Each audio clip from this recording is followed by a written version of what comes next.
জাতিকে ওয়াদা করতে হবে, শপথ দিতে হবে, যারা কোরআন বিরোধী আন্দোলন করে, কোরআনের অপব্যাখ্যা করে, বাংলার জমিনে তাদের স্থান দেওয়া হবে না। এই বাংলার তৌহিদি জনতা ঐক্যবদ্ধ হয়, এই কোরআন বিরোধী লোকদেরকে বাংলা থেকে দিল্লিতে পাঠানো হবে। কে জানাতে সাহায্য দেখা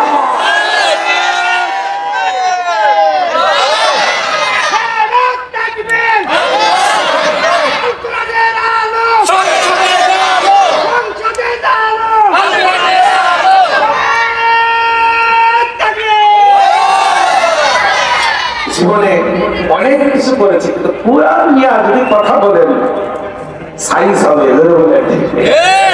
আর সাইজ ছোটখাটো সাইজ না, বড় সাইজ।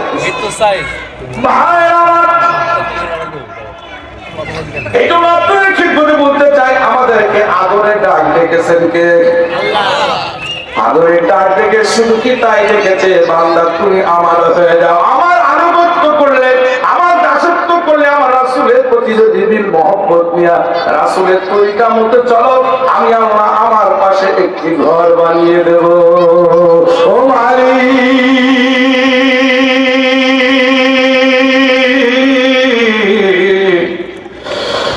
জান্নাতে তোমার পাশে একটি ঘর বানিয়ে দিও, একটি ঘর বানিয়ে দিও। আমরা সবাই আল্লাহর পাশে আল্লাহর জান্নাতে ঘর চাই, ধরে বলেন ঠিক না? মালিক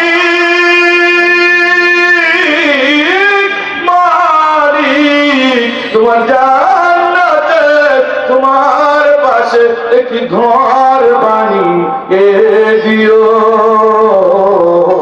একটি ঘর বানিয়ে দিও।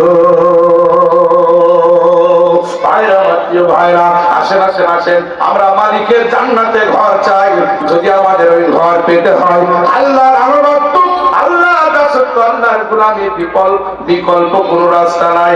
আল্লাহর কোরআনের বিপক্ষে আমরা অবস্থান করব না। ওয়াল্লাযীনা কাফারু ওয়া কাযযাবু বিআয়াতিনা ওয়াল্লাযীনা কাযযাবু মিথ্যা প্রতিপন্ন করলো বিআয়াতিনা, আল্লাহর আয়াতকে মিথ্যা প্রতিপন্ন করলো, আল্লাহর আয়াতকে যারা অস্বীকার করলো, আল্লাহর আয়াতকে যারা অপব্যাখ্যা করলো, তাদের বিরুদ্ধে আল্লাহ যুদ্ধ ঘোষণার কথা বলেছে।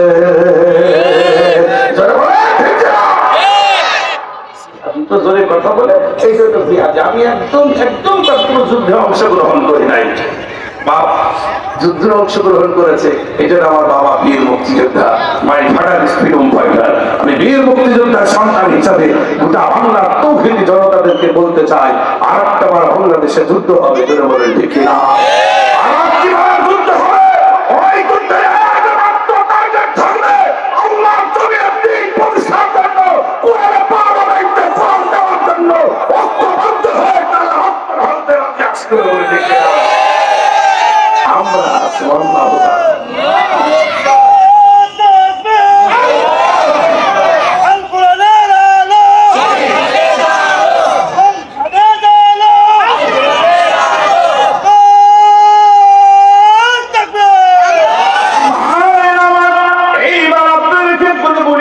এইবার যা আমাদের সুন্দর করে বললেন, হে ইমানদারগণ,